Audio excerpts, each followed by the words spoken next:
DuckDB is one of the fastest growing databases in the world today. And until a few days ago, I hadn't used it. So I did the thing I always do with new tools, and I opened up Claude Code and started doing some data analysis work with it. In this video, I point Claude Code equipped with the DuckDB skills at a folder of CSV files on my laptop, and I start asking questions in plain English. There's no warehouse, no cloud account, no database to significantly configure. If you have ever had a CSV that was too big for Excel, or maybe a group of CSVs that required analysis and you didn't want to stand up Snowflake or another database just to look at it, then this video is for you. We are going to learn DuckDB together so you can see exactly what is happening and you can leverage this tool in your skill set. Here is my setup for this analysis with DuckDB. I have a few different CSV files you can see here on my left-hand side. I have my customers with a customer ID, customer name, region, and then products, which describes all the different product IDs and product names I have. And then I have my orders, which you can see my two right-hand columns are quantity and unit price, where if you multiply those together, then you get the revenue for that order. And you can see here, it's well over 100,000, around 150,000 rows. And this repeats across all the different months that I have for this data set. And while this is a synthetic data set, this is meant to represent a real life situation where you might receive a variety of different CSV files that you then need to analyze to answer some business question. With the introduction to that data, you may have the legitimate question of why do we need DuckDB to analyze the data? And the answer is you don't. However, DuckDB can make it a lot faster and easier for you, where say you have that large amount of data, hundreds of thousands of rows, oftentimes that really slows down Excel if you're trying to analyze it there and makes it barely workable or even impossible to work with through that medium. Or you could upload it to a cloud data warehouse where you might upload all these different CSV files, go through this manual operation, and then write some SQL to do it. And that is perfectly legitimate, but that requires you to have permissions and then write the SQL. Oftentimes it can be a bit of a process to get to the final analysis, even if you just have one question for that data set. So why DuckDB in this situation? Well, think you can have a plain English querying tool that you might want from a regular BI tool, except you don't have to provision any warehouse and you have it locally. So there's very little blocking you from doing it. So DuckDB, if you have not run into it before, it is an in-process analytics database. Think of it like SQLite if you have interacted with that before, but built for analytical queries instead of transactions. And in-process means that there's no server to run and nothing to connect to. It is just a tool on your machine that reads files. And this is the key notion here. The file is the table. There's no import step, no load, no create table. You point a query at the CSV and it runs. Now, how is DuckDB going to work with Claude Code? Well, here we can see that we have this diagram where we have what's in our machine and what's on the cloud. And as we're utilizing Claude Code in this video, we have our Claude Model API, and what's passed to that from Claude Code is the question, the schema, the SQL, and a small sample of the results. And then ultimately what's happening on your laptop is that you're running the actual SQL. You have the DuckDB database living there that is processing those CSV files with the SQL that Claude Code is generating. Now let's get this set up live so I can show you how truly easy this actually is. To start, I'm going to install these DuckDB skills, which is actually the cleanest way into utilizing DuckDB with Claude Code, given that it allows you to install all necessary requirements for DuckDB itself when you download these skills.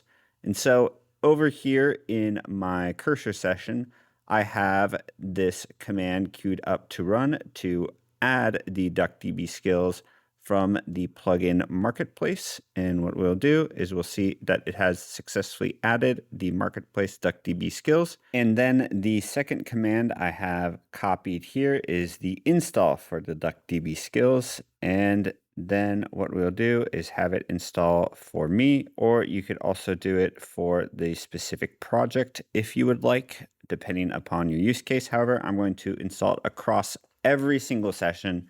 Therefore, I'm doing the user scope. And now I have the DuckDB skills available for me across all Claude Code sessions once I run this reload plugins. Now, the last step for my setup here for DuckDB is that the DuckDB skills actually comes with an install DuckDB command if you don't have the DuckDB command line interface CLI installed yet. And so I am going to issue this install DuckDB skill and then click enter. And now what it's going to do is it's going to set up my DuckDB right here, right now. That way it's super easy for me. And all I had to do was get these skills downloaded into my Claude Code. And now I have skills that are ready to work with DuckDB, and I have it installed on my computer. Now, here is the part that makes this super powerful and super cool and very simple to utilize, where I have this / query that was installed as a part of the DuckDB skills. And what it will do is it will run SQL queries based upon my raw SQL I give it, or even better, natural language questions. And so I am going to paste this question I have in here, which is which products brought in the most revenue in June? And we can see I have my June CSV file here up for my orders. And then I'm asking it to save the SQL script inside a folder within this repository. So what we'll do here is now click go, and we will let this run and review the output once it has completed. Now we have our results, and it took all of 43 seconds to run and complete this. We can see that we have our SQL file here saved, and then Claude Code also wrote out the SQL that we ran to get the results for this file. And here you can see the really interesting syntax of DuckDB, where it queries the file path for the CSV file name and does the same thing with the join, utilizing the product ID as the join criteria, as well as successfully assessing the revenue for the quantity times unit price to ultimately return what metric we want for the categories.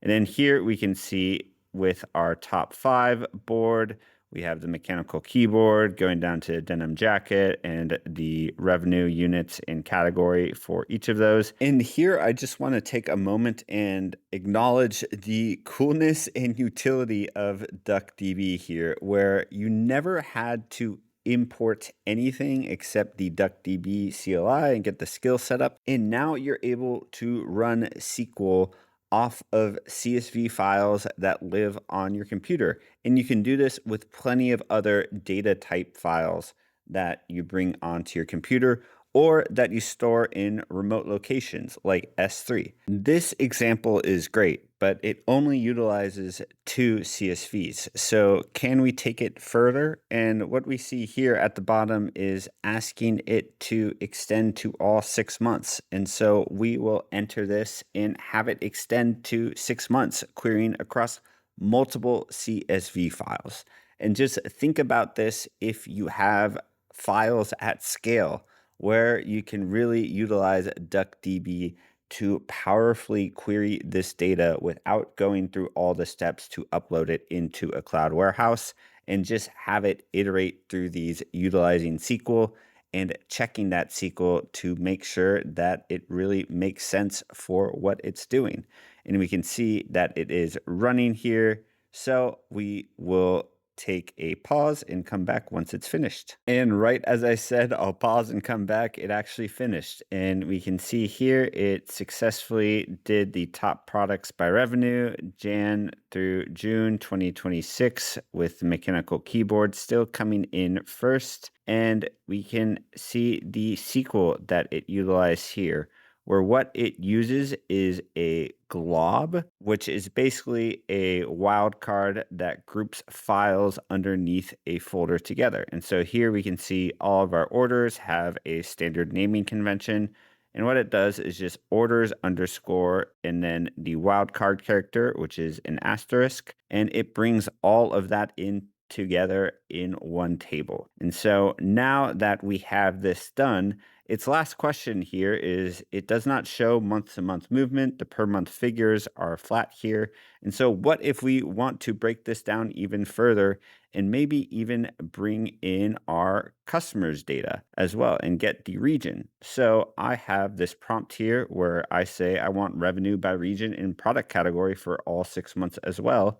And then also show me the month to month movement and per month figures for all the different permutations of product category and region. So we will fire this off and then come back. With this being a slightly more complicated ask, after about 3 minutes, we have our answer, and we can see that we have our overall by the month where there is very little movement, plus or minus 0.5%. And that makes sense given that this is an artificial database. We can see our month over month difference, month over month percentage difference, going back and forth between January and June, meaning we have a very, very stable business here. And then by region here, we have our total share, monthly, average monthly amount in that column. And then by category, again, with the total share and average monthly amount. And then an analysis here by product with region plus category. That is in the 16 cells, region plus product, 80 cells here. And all of that SQL is written out here where we can see it does a temp view to ultimately create the enriched data set that we need. And this is really the important part here where reading the SQL is actually how you quality check the work that Claude Code does with DuckDB.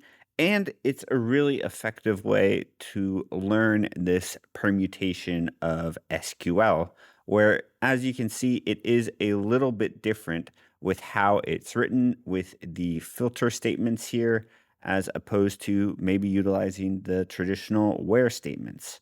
And so all of this SQL, and especially all of the joins and the critical elements of the calculations, I would go through in a detailed way, reading it and understanding it to make sure that your data is getting calculated in the way that you would expect and want.